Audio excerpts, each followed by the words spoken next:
You're listening to Quantum Conversations with Karen Curry Parker. Join us as we explore new frontiers in consciousness, science, and evolution. And now here's your host, Karen Curry Parker.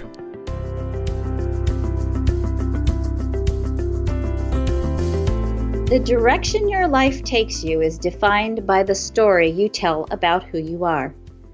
Science shows that our perceptions actually do create our reality. Our brains, as powerful as they are, have a limited and finite ability to process information. We can only process about 200 bits of data per minute.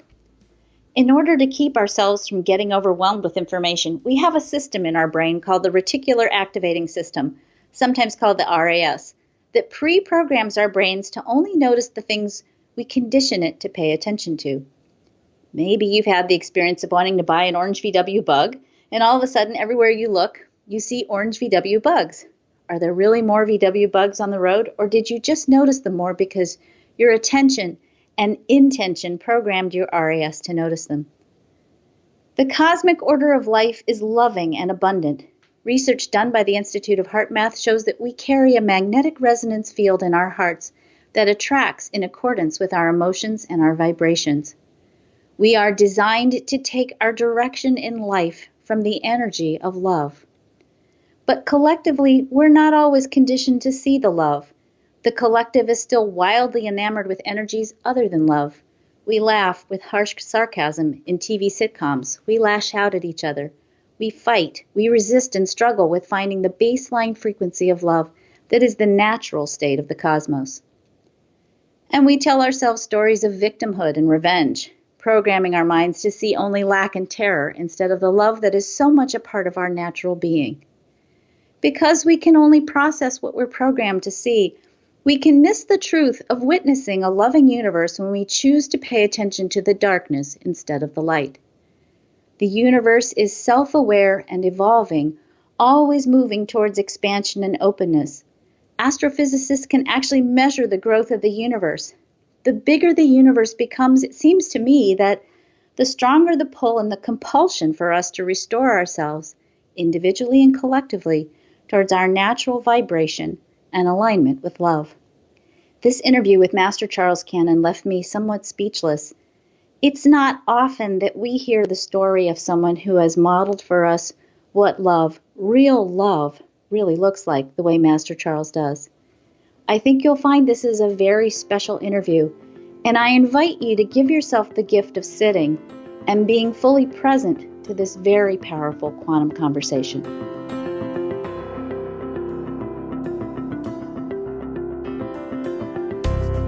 Welcome to Quantum Conversations. My name is Karen Curry Parker, and I am honored to share today's conversation with Master Charles Cannon.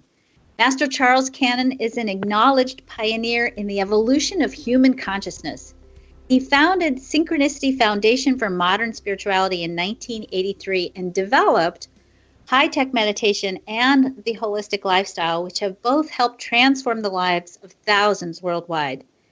He has studied extensively with highly acknowledged Eastern mystics and is an ordained monk of the Vedic order of sannyasins, the oldest existing monastic order in the world today. Master Charles and Synchronicity Associates inspired world audience in 2008 by expressing love and compassion and forgiveness rather than condemnation towards the Islamic terrorists who murdered 2 and injured 4 of their group during the Mumbai terrorist attack. In the aftermath of their rescue, they created One Life Alliance, a charitable educational not-for-profit organization dedicated to honoring the oneness and sacredness of life. He has presented programs at the World Health Organization, the National Institutes of Health, Columbia, Oxford, Monash University, Australia, Tel Aviv, and Bombay Universities, Westminster Abbey, the United Nations, and the Vatican. He is the author of several books, including Forgiving the Unforgivable, which tells the story of how survivors of the Mumbai attack answered hatred with compassion, and his new book, Living an Awakened Life, The Lessons of Love, which is a weekly contemplation and meditation guide to help people reconnect with the power of love. Welcome, Master Charles. Thank you very much. My pleasure to be with you today. So, you obviously have an extensive spiritual background and training, and you mentioned or you call yourself a modern spiritual teacher, which I am so intrigued by that. What exactly do you mean when you say you are a modern spiritual teacher, especially given your background in very traditional Eastern philosophies and religions? Well, I refer to classical religion and the classical wisdom traditions as, let's say, old spirituality. Mm-hmm. And I was, you are correct, trained in those orthodox models and philosophy of life systems, the oldest of which are the Veda and the Tantra, and they go back 8,000 to 10,000 years in recorded human history. Mm. And yet, my teacher, even though he taught those orthodox wisdom traditions, charged me with modernization.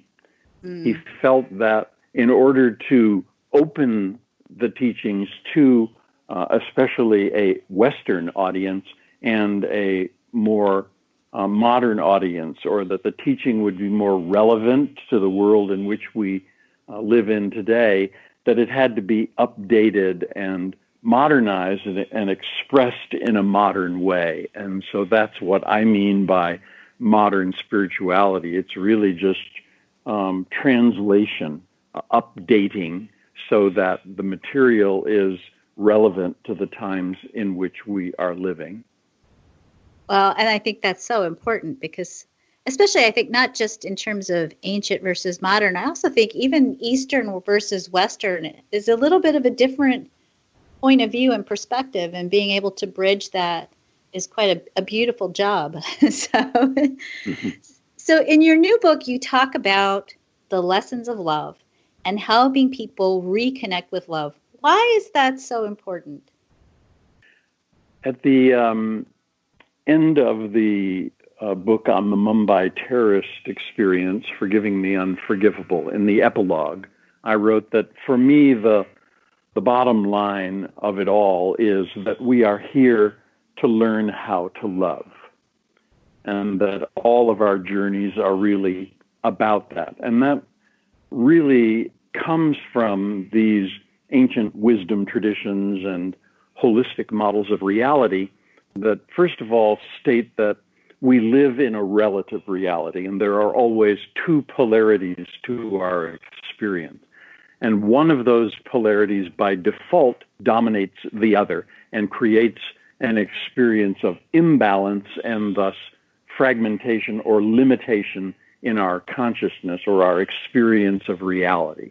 Mm-hmm. And that in order to create balance, we have to emphasize the opposite polarity, the non-dominant polarity, and that allows our awareness to expand holistically so that we can experience true reality as the oneness of all life. Well, if we look at those two polarities as fear and its opposite, love, and fear is the default dominant, then we have to learn how to emphasize love, because it's the lifeline to our balance, and it's the gateway to the experience of true reality or wholeness within which we are going to experience ultimate fulfillment in life. So the journey of love for all of us is the primary journey and the primary mechanics in consciousness that we have to master to get to our wholeness and our ultimate fulfillment in life. Wow. You went right to the heart of why I always have these conversations in the first place, and that is, what do we need to do to combat fear? So thank you for jumping ahead. We're on the same page. Yes. So I love that in this book, you've broken down the concepts into seasons and weekly themes. Can you talk to me a little bit about the power of each season? Because I think that was so beautiful, and I think it's such a great acknowledgement to the whole concept that there's a seasonality to our beingness. Can you break the themes down for each of the seasons and tell me a little bit about why you picked the seasons or why you went that path with this? Well, I organized it into the 4 seasons of the year because I wanted to bring a more focused awareness to the material rather than just reading material in which there are long chapters that you read and have to assimilate. I wanted to break it up so that it was easier to experience the concept that you were reading and open one's focused awareness, because focused awareness creates the balance that allows our holistic awareness to expand. So first and foremost, dividing it up into the 4 seasons is that focused awareness technique, which, for example, is the basis of meditation, which is the most time-honored balancing technique in the whole of recorded human history. But the mechanics are the same. Whenever we focus, we expand our awareness and experience what is happening, in this case, the material that we are reading. And secondly, it's always important to me that we put experience in the right relation to concept. Too often we glorify the mind and we get addicted to conceptual information, and I call that intellectual enlightenment. And intellectual enlightenment is fine, but it doesn't deliver the fullness, the wholeness of human experience. We have to experience our concept. So I like to balance the two or offer the reader that possibility. And so I organized the material in this way so that there are shorter installments that you can read. You can easily grasp the intellectual concept, and yet also it can lead you into the experience of the concept that is being presented. And then the 4 seasons, of course, speak for themselves. The beautiful cyclic nature of life in the yearly sun cycle, for example, is a beautiful metaphor for our evolving human experience. And I start with winter, which is that gestational period, and move into spring, which is the sprouting of the seed, the awakening impulse, into summer, which is the full blooming, the flowering, the abundance, the expansion of holistic awareness, and then into the fall that completes that cycle but does not end it, that says that death follows birth, but life is eternal, that these are the natural, beautiful cycles of life that we all move through which we grow, we evolve, and that's really our purpose. It is the primary motivating intention in the consciousness that we are, to ever more fully be itself through the experience of itself. And so we are here as forms of life, forms of consciousness, to grow, to evolve through our experience. And the seasonal cyclic nature of that experience is a beautiful way to consider it and focus upon it.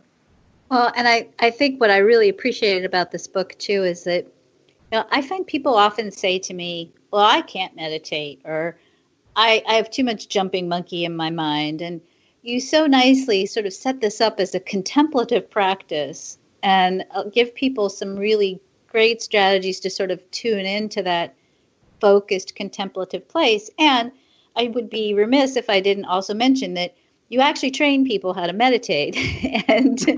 and I would, you're imagining that on your synchronicity.org website, if somebody really says, okay, I'm ready to not just think about this idea of maybe meditating or keep using my excuses about why I can't. If I really want to learn how to do it, that you have some really great tools on your synchronicity.org website that really give people a good skill set for how to find that focused, inner alignment that you speak about so much in this book? Well, again, I'm a modernist, so I use a modern form of meditation, and that is something that I have worked on for 40 or 50 years here. And again, it's an update, a modernization of the mechanical principles of what meditation is as a balancing technique. And if you relate those two polarities as the objective world around us and the subjective interior of our being, then it's easy to understand that that's what happens when you meditate. You close your eyes, the dominant objective world around you becomes secondary in your focus, and you shift your focus to the primary, non-dominant interior of your being. You create the balance that allows your holistic awareness to expand. And yet, we can also relate that mechanics of consciousness and the balance principle to the two sides of the human brain, because they represent the same polarities. The left brain is the objective, the right brain is the subjective. Bring the two into balance and you have resultant whole brain synchrony, which means we go from using maybe 15% of our brain capacity upward toward the 100th percentile. And when we do, our perception of reality radically changes, and our experience of life also radically changes. And we experience what the ancient mystics and masters have all taught, that life is an essential oneness. It is a blissful, happy, for no reason, joyous energy. And when you experience true reality, that is the experience you have, the experience of being blissful consciousness, surrounded by blissful consciousness in this beautiful, amazing experience of delighting life. Well, also, once we understand those mechanics, then we can use modern technology to help us maintain or encourage or cultivate or nurture that balance in our environments. And so that was the principle upon which I created what was called high-tech meditation, where we could use sound and sonics to vibrationally entrain the two sides of the brain into that balance and deliver a more precision meditation every time we used it. And one of the interviews that I did for that, they said, this is easy meditation. It doesn't matter if you think. It meditates you. And that's sort of the beauty of it. And it's great for beginners because it puts you on the meditator's seat, gives you that initial experience of meditation, and then from there you can cultivate that into deeper and deeper levels of meditative experience. But again, it's modernization and bringing it into the modern world and making it relevant to the times in which we live. Beautiful.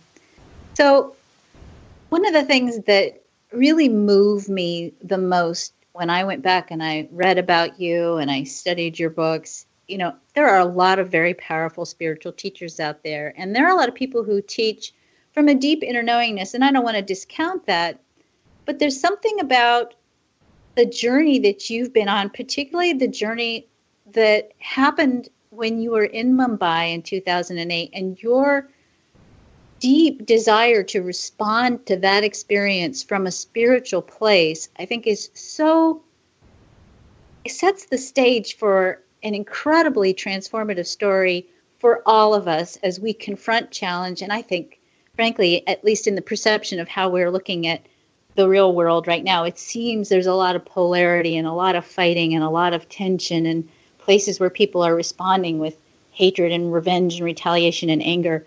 Can you talk to me for just a minute? And you don't have to go into a whole lot of detail, but tell me about what happened to you and your group in Mumbai in 2008.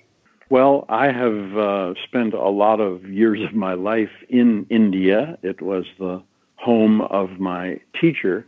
So I've been going there since 1970. I lived there for 12 years as a disciple to this great master. And then I have, since that time, periodically returned because I have many friends and associates and connections there. And on this particular trip, 25 of my students from different places in the world were with me. And we happened to be at that time in that hotel in Mumbai. And we were giving programs every evening in the city of Mumbai, and using the days for purposes of pilgrimage, etc., because there is, of course, a lot to experience in a city or a country with as rich a spiritual tradition as India. And we found ourselves, of course, in the midst of the terrorist experience. We were held captive for 3 days, and during which 2 of our members were murdered and 4 were very seriously injured. In the aftermath of it, when we were finally rescued by Army SWAT teams, etc., and returned to our countries, and we appeared before the international media, I appeared with the wife and mother of the 2 who were slain, the father and the 13-year-old girl. And the 2 of us appeared together, and in those initial interviews, we were compassionate and forgiving of the terrorists. And we explained that, saying that for us it was this simple, that everyone you meet in life places you at choice. Everyone shares with you a possible experience you could have, but you are at choice in terms of the experience you choose for yourself. Now, I can't understand a terrorist experience, but I have to honor that experience as appropriate for him or her because that's their journey. So I honor their experience just as I honor my own experience, but I don't choose it for myself, because if I choose that experience for myself, I fill myself full of hatred, violence, the negation of life, and that becomes my experience and my contribution. So I say, wait a minute, I honor that for you, but I'm not going to choose it for myself. I'm rather going to choose love, compassion, kindness, forgiveness, and fill myself with that experience, and that'll be my contribution. So again, it points to that responsibility that we all have in terms of who we're choosing to be in relation to the happenings of life that we encounter. And that message went out all over the world through the international media, and we received just thousands and thousands of responses from people who said that we had inspired them, and they wanted to know how did we learn this, how did we get to be the way we are, and how could they learn to be that way too. And it was in response to all those beautiful people that I wrote the book, Forgiving the Unforgivable. Which is a powerful, powerful book. So I have a question, though, and you have this incredible background in spiritual training prior to this experience, and I'm not in any way saying, well, therefore it was easy for you. I'm just saying you had a different point of reference going into this experience. Did you have at any point a challenge in forgiving? No, there was no challenge for me in forgiving, and it's interesting. There was no challenge for anyone in our group. It was just instantaneous. But I think it points to what you just said, that we as a group of people had years of experience as meditators and living the holistic lifestyle. In other words, we had practiced living this way for many, many years. And when the time came, we were anchored enough in the experience not to be challenged out of the truth into any kind of illusion.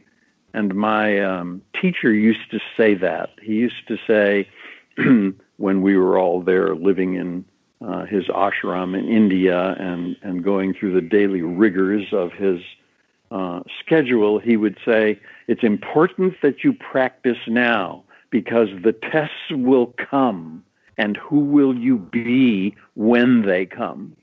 And he was just really sort of saying, life happens. You're going to be encountering all kinds of challenging experiences, but if you aren't anchored in the truth, how can you expect to respond truthfully and to maintain that truthful awareness? And so through my experience, I have certainly validated that. And that's the importance of what all masters have taught, which is the regularity of a meditative practice and the living of a holistic philosophy of life on a daily basis, or the mastery of that balance principle, learning how to live with balance in an imbalanced world, and of course, learning how to love consistently and constantly in your experience. Then when the tests come, you'll be just like me and that group of people with me who were anchored in that experience and able to remain so and to be responsible for the experience that we created and the contribution we made to our world. That's so vital and so profound. So I have one more question for you, and I'm rooting this question in current events, and in our current events today in America, we have a president that is stirring up some big emotions. How's that? And in response, I think people are collectively reacting with anger and tension, and I think in a lot of people's cases, even fear. And I think a lot of people don't have a resilient foundation of meditation. What would you tell people right now about how they can move to a more loving, creative response than anger or hatred and tension when they don't have this foundation to start with? Well, I always go back to those ancient philosophical systems and revelations, because the mechanics of consciousness are so clearly delineated therein. Often people say, well, there's no instruction manual. We're sort of born into this experience and we have to learn as we go. But the truth is there are instruction manuals that human beings such as ourselves have left for us, and these ancient traditions provide that. And most importantly, in the mechanics of consciousness, they speak about maintaining your balance, the balance principle, and that if you can remain a witness, a detached observer, rather than constantly reacting to everything that happens in life, you are going to get on a lot better. And that, for me, is the real key. It's acknowledging that there are always the happenings of life, moment by moment by moment, and you never know what's going to happen next.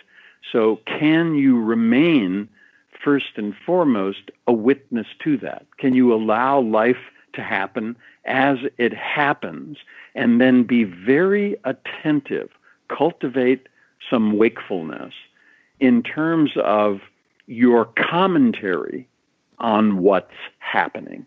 Because it's your commentary, your judgments, your definitions, your stories about what is happening that affect your experience of life in relation to what's happening.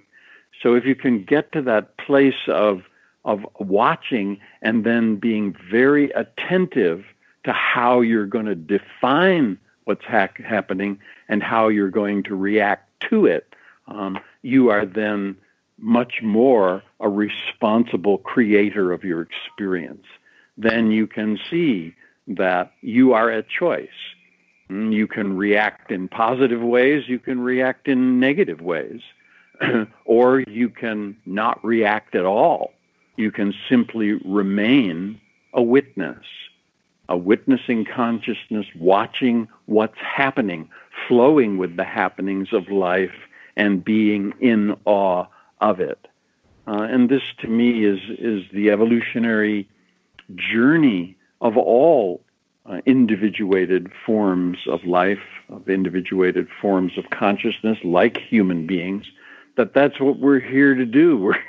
We're here to grow in ultimate holistic awareness so that we can see the interactions of life and the mechanics of consciousness and remain wakeful and holistically, truthfully aware in the midst of what is happening, so that we are contributing in a much more harmonious way to the world around us. And I think that's really important in these times, in this modern world that we're living in, where everything is so extremely polarized and everyone tends to be in the majority so reactive and so invested in their commentaries and their storytelling, rather than stepping back from it and allowing life to happen as it happens and be more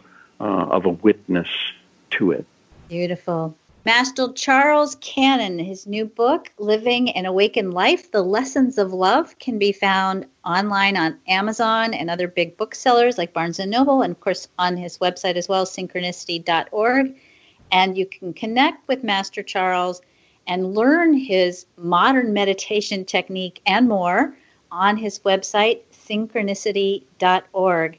Thank you again so much. I am so inspired. I can't even tell you. So I love, my big walk away from this is practice makes you resilient. So thank you so much for joining us. And this is Karen Curry Parker with Quantum Conversations. I will talk to you again soon.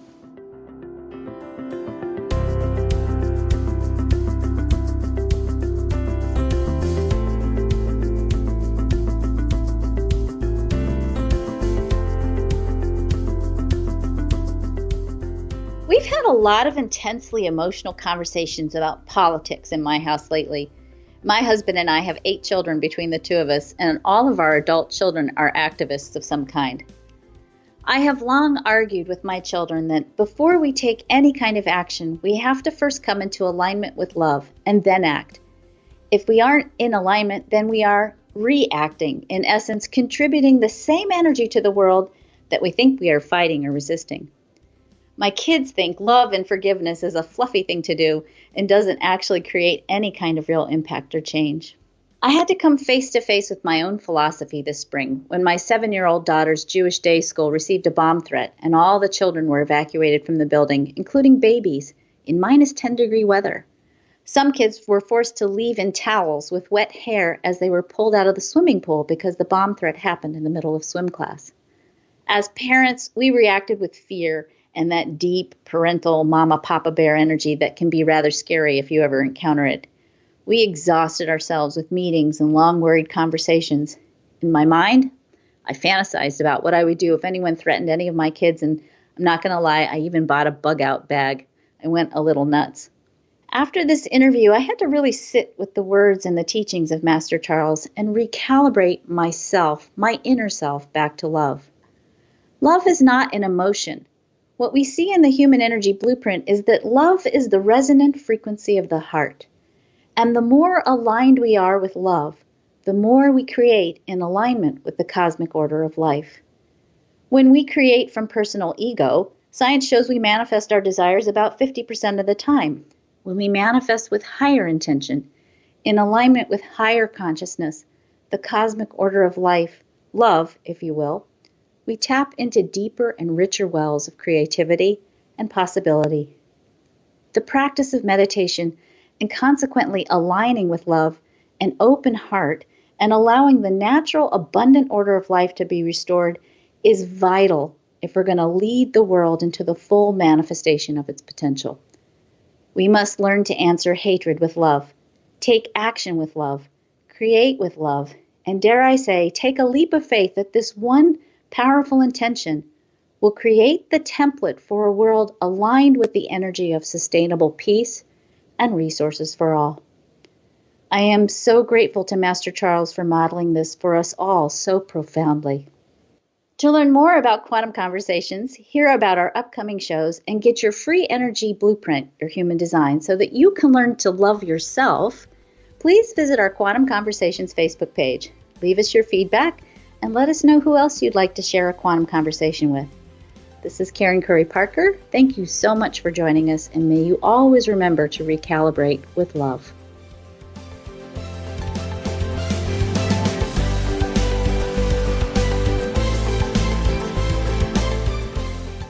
Thanks for listening to Quantum Conversations with Karen Curry Parker. For more information, visit joyfulmission.com.